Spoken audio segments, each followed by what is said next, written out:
안녕하십니까. 영동군 농업기술센터 장선화입니다. 오늘은 농작물 해충 방제 두 번째 시간으로 벼 주요 해충에 대해서 알아보도록 하겠습니다. 한국인은 밥심, 쌀인데요. 우리나라에서 가장 큰 규모의 농업이 바로 벼농사입니다. 벼에서 해를 주는 주요 해충을 알아보고 방제법에 대해서 공부해 보도록 하겠습니다. 벼를 가해하는 해충은 140종으로 메뚜기, 노린재목, 매미목, 딱정벌레목, 나비목 등이 있습니다. 그 중에서도 매미목과 나비목의 해충이 가장 많습니다.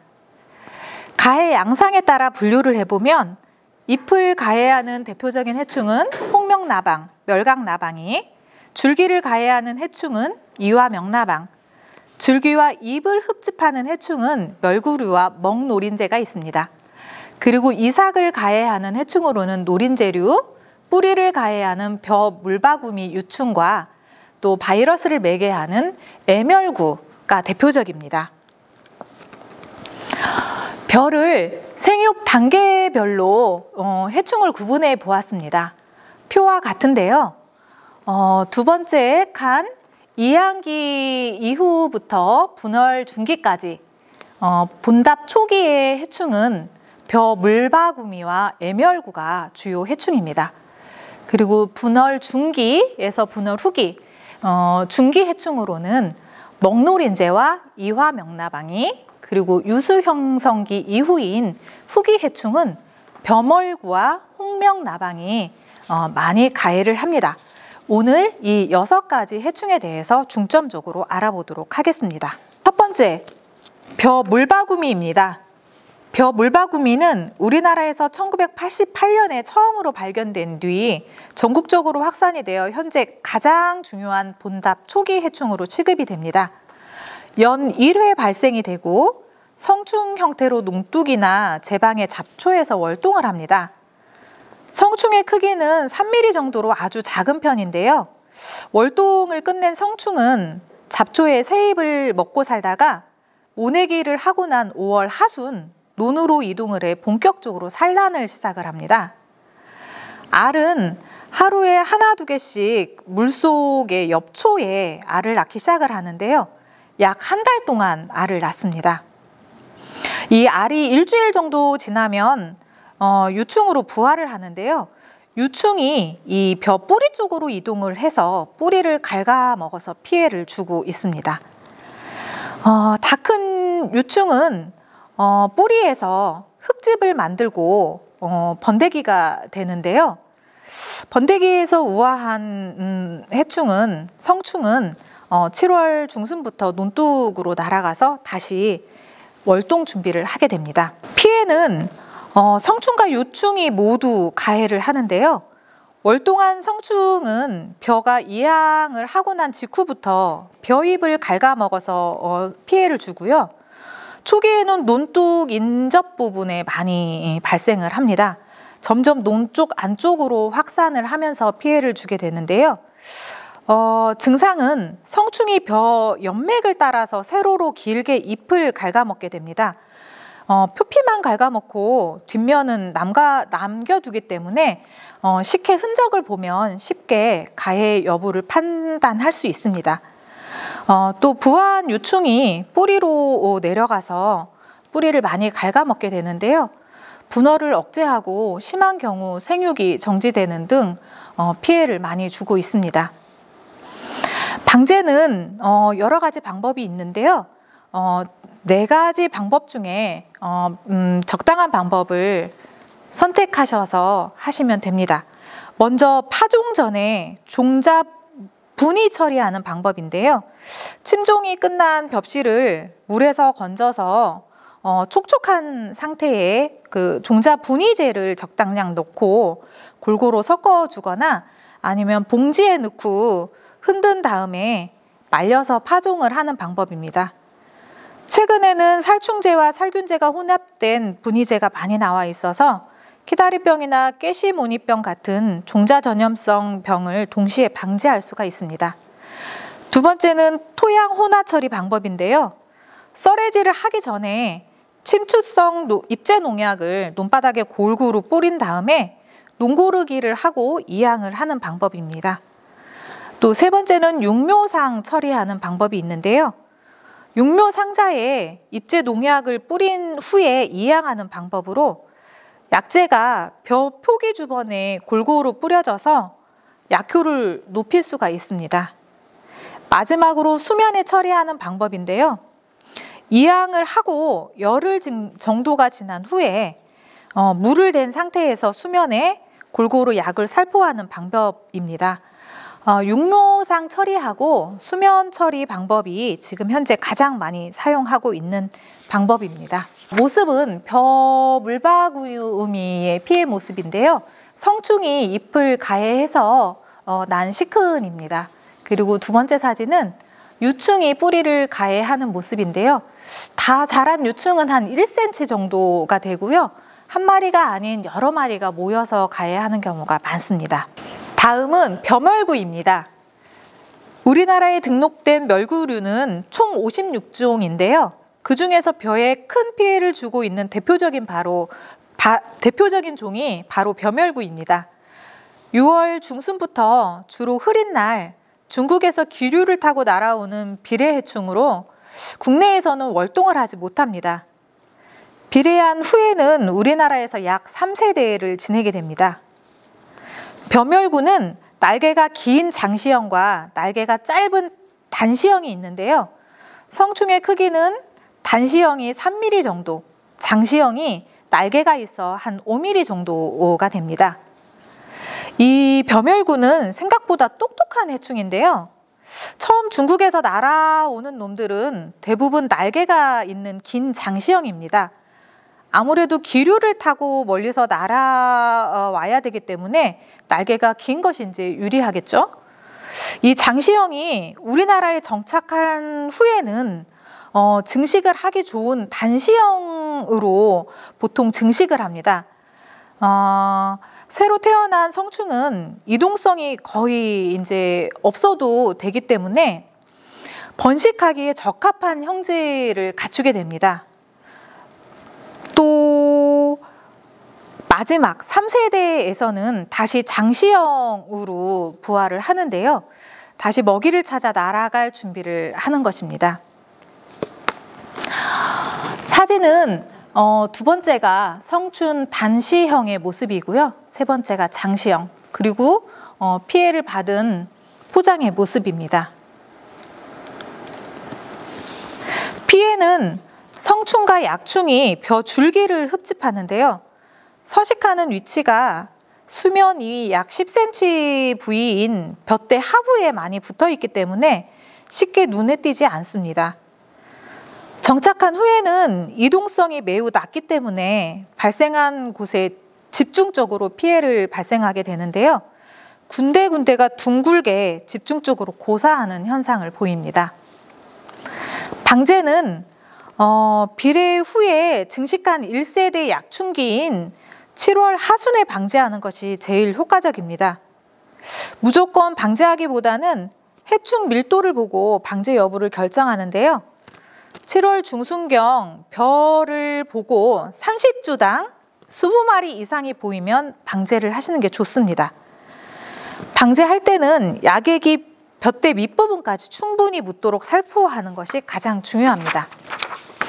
사진은 벼멸구가 지금 흡집을 하고 있는 모습이고요. 많을 때는 두 번째 사진처럼 아주 새까맣게 붙어 있는 모습도 보입니다. 그리고 심하게 피해를 받을 경우 세 번째 사진처럼 논 전체가 고사하는 정도의 심각한 피해도 발생을 합니다. 다음은 애멸구입니다. 벼멸구와 같은 멸구과인데요. 크기는 벼멸구보다 좀 더 작고 연 5회나 발생을 해서 벼멸구보다 발생의 수도 많습니다. 벼멸구가 1세대당 30일 정도가 걸리고요. 애멸구는 한 20일 정도로 보시면 됩니다. 또 애멸구 같은 경우는 국내에서 월동도 하고 또 중국에서 비례도 하기 때문에 개체수가 폭발적으로 증가할 확률이 높습니다. 국내에서 월동은 약충대로 논둑에서 보통 월동을 하고요. 3월에 보리밭이나 밀밭으로 이동을 합니다. 그곳에서 이제 증식을 하게 되는데요. 2세대 성충이 5월 말 모내기를 끝낸 다음 본답으로 이동을 하게 되고 이때 또 중국에서 비례한 애멸구하고 합세를 해서 월동세대와 섞이게 됩니다. 5월 말 6월 초에 본격적으로 이제 벼를 가해하기 시작하면서 20일에 한 번씩 증식을 해 5세대의 성충을 걸치게 됩니다. 이 5세대 성충이 9월 하순경 다시 논뚝과 제방뚝으로 이동을 해서 알을 낳고 월동을 하게 됩니다. 피해는 애멸구 역시 흡집에 의한 직접적인 피해도 있지만 그 피해는 사실상 크지 않고요. 바이러스를 매개하는 바이러스 매개충의 역할을 합니다. 특히 벼 줄무늬 입마름병과 검은줄 오갈병을 매개를 하게 되는데요.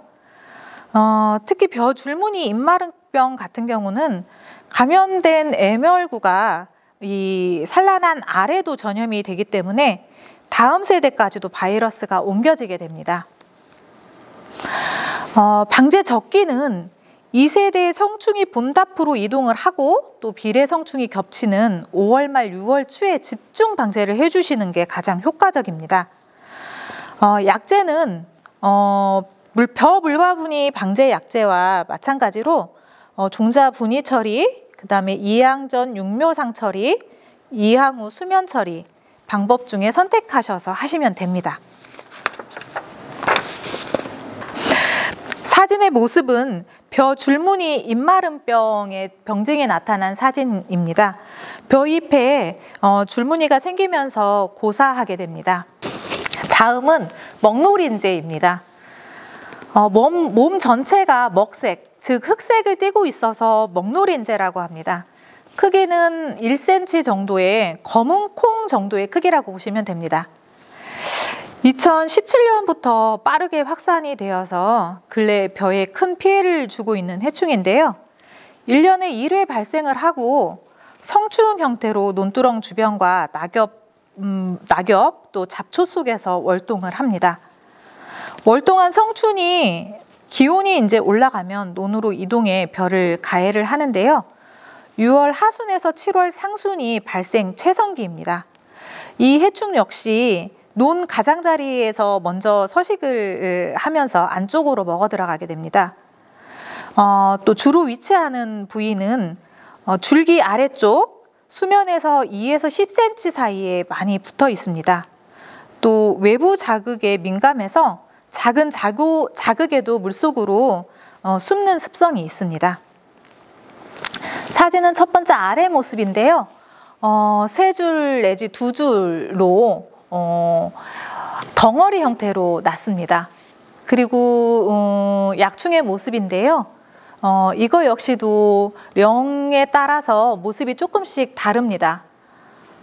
점점 갈수록 검은색의 모습을 띄어서 성충 같은 경우는 아주 진한 검은색의 모습을 띱니다.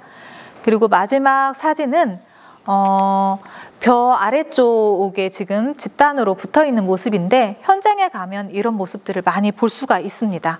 피해는 약충과 성충이 흡집을 해서 벼를 고사를 시키거나 또 수확기에 이삭을 가해해서 반전미와 쭉정이를 발생시켜서 수량을 많이 감소시킵니다.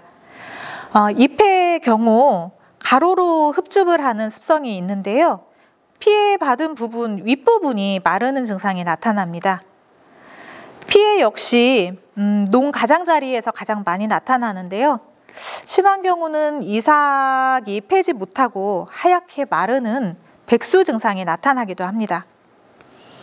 방제는 6월 하순에서 7월 상순이 적기인데요.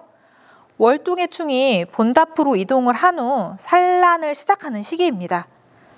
그리고 7월 하순 약충이 부화할 때 한 번 더 방제를 해주시면 좋습니다. 그리고 이삭이 필 때쯤 성충이 주당 5마리 이상 보이면 이삭이 흡집을 해서 쌀의 품질을 저하시키기 때문에 이때 추가로 방제를 해주시는 게 좋습니다. 방제 방법은 잎재를 뿌릴 때는 물을 댄 상태에서 수면에 뿌려주시면 되고요. 직접 맞아서 죽게 하는 유제나 수화제 등 물약 형태로 주실 때에는 앞서 말씀드렸다시피 먹노린재가 자극에 굉장히 민감하고 논 가장자리에 많이 서식을 하기 때문에 약을 치기 전 하루 전에 논물을 빼고, 그리고 먹노린재 활동성이 가장 떨어지는 이른 아침에 논 가장자리부터 방제를 해서 들어가면 효과적으로 방제를 하실 수가 있습니다. 사진은 먹노린재의 피의 모습인데요. 잎을 저렇게 가로로 가해하는 습성이 있습니다. 그리고 가해한 부분의 위쪽이 고사해서 두 번째 사진처럼 저런 모습을 현장에서 볼 수가 있습니다. 그리고 출수기 이후에 이삭을 가해해서 또 상품성을 떨어뜨리기도 합니다. 다음은 이화명나방입니다. 이화명나방은 벼멸구, 벼물바구미와 더불어서 벼해충계에서는 스테디셀러 같은 존재인데요. 70년대부터 지금까지 꾸준히 벼에 피해를 주고 있는 주요 해충의 자리를 지키고 있습니다. 이화명나방은 연 2회 발생을 하고요. 늙은 유충 형태로 볏짚이나 그루터기, 잡초 줄기 속에서 월동을 합니다. 월동한 유충이 우하하는 최성기는 6월 상순이고요. 2세대 성충은 8월 상순에 발생해서 이삭에 많은 피해를 줍니다. 성충 한 마리가 총 300개 정도의 알을 낳는데요. 5개에서 6개의 덩어리 형태로 낳게 됩니다. 사진을 보면 첫 번째가 알의 모습인데요. 알은 1mm 정도의 납작한 사원의 형태인데 기와 모양으로 겹쳐서 무더기로 났습니다. 그리고 유충은 다 자라면 한 2cm 정도의 크기인데요. 벼 줄기 속에서 보통 가해를 합니다. 그리고 번데기 역시도 줄기 안에서 만들어지고요. 우아한 성충의 모습입니다. 예. 한 1.5cm 정도의 크기라고 보시면 됩니다. 피해는 보통 애벌레인 유충이 피해를 주는데요. 1세대 유충과 2세대 유충의 피해가 다릅니다. 1세대 유충은 초기에 엽초를 가해하다가 점차 벼 줄기 속으로 들어가서 줄기를 갉아먹고 결국은 줄기 전체를 고사시키는 심고 현상을 일으킵니다. 2세대 유충은 이삭이 형성된 출수기 직전에 이삭 줄기를 갉아먹게 되는데요. 이렇게 되면 이삭이 통째로 여물지 못하고 하얗게 마르게 됩니다. 이렇게 백수 현상을 나타나서 쭉정이로 되게 만듭니다. 방제 또한 발생 형태에 따라서 1화기 방제와 2화기 방제로 나누어지는데요. 1화기 방제는 6월 중순 유충이 어릴 때 흡수 이행이 잘 되는 잎재를 수면에 살포해 주시면 되고요. 2화기 방제는 8월 중순 희석 농약을 사용해서 홍명나방과 같이 동시에 방제를 해주시는 게 효과적입니다. 사진은 첫 번째 사진은 이화명나방 유충이 벼 줄기를 뚫고 들어간 구멍의 모습이고요. 벼속에서 가해를 해서 벼 줄기가 전체적으로 고사한 모습이 두 번째 사진입니다. 그리고 이삭 줄기를 가해해서 백수 현상이 나타난 모습이 세 번째 사진이 되겠습니다. 마지막으로 홍명나방입니다. 홍명나방은 나비목 비례해충으로 6월 하순부터 7월 상순에 걸쳐 중국에서부터 날아오는데요. 이동 시기나 양은 해에 따라서 변화가 심합니다. 연 3회 발생을 하고 성충 한 마리가 총 8에서 90개의 알을 낳습니다. 사진 첫 번째는 알의 모습인데요. 납작한 타원형으로 진주빛 광택이 있습니다. 유충은 다 자라면 한 1.5cm 정도인데요. 처음에는 청록색을 띠다가 나이를 먹을수록 노란빛의 붉은 색이 나타납니다. 성충은 연한 갈색으로 진한색 가루 줄무늬가 있어서 쉽게 구분이 됩니다. 전체적으로는 이화명나방보다 조금씩 크기가 작다고 보시면 됩니다. 피해는 유충이 벼잎을 길게 원통형으로 말고 그 속에서 잎을 섭식하는데요. 부화 초기에는 여러 마리가 같이 갉아먹다가 차차 분산을 해서 한 마리가 한 개의 잎을 가해하게 됩니다. 피해를 받은 잎은 표피만 남고 백색으로 변하는데 발생이 많으면 논 전체가 피해를 받아 출수가 불량해지고 등숙도 늦어지게 됩니다. 주로 질소 시비량이 많고 늦게 이양한 논에서 발생량이 많습니다. 방제는 앞서 이화명나방과 마찬가지로 어린 유충기에 방제를 하는 것이 효과적이고요. 발생량이 적고 날아온 시기가 늦은 해는 1회 방제로 충분하지만 비례 시기가 빠르고 개체수가 많은 경우에는 2에서 3회 정도 방제를 해주셔야 됩니다. 방제법은 이화명나방과 같이 동시에 방제를 해주시면 됩니다. 사진은 피해 잎의 모습인데요. 동그랗게 말고 있습니다. 그 안에 지금 홍명나방 애벌레가 들어있고요. 그 잎을 펼쳐보면 두 번째 사진처럼 잎을 갉아먹은 시큰이 보입니다. 벌레가 들어있는 경우도 있고요. 이미 우화해서 나간 경우도 있습니다. 이화명나방과 홍명나방을 비교를 해보았는데요. 이화명나방 같은 경우는 10원짜리 동전 크기보다 조금 작습니다. 그리고 홍명나방은 이화명나방보다 조금 더 작은데요.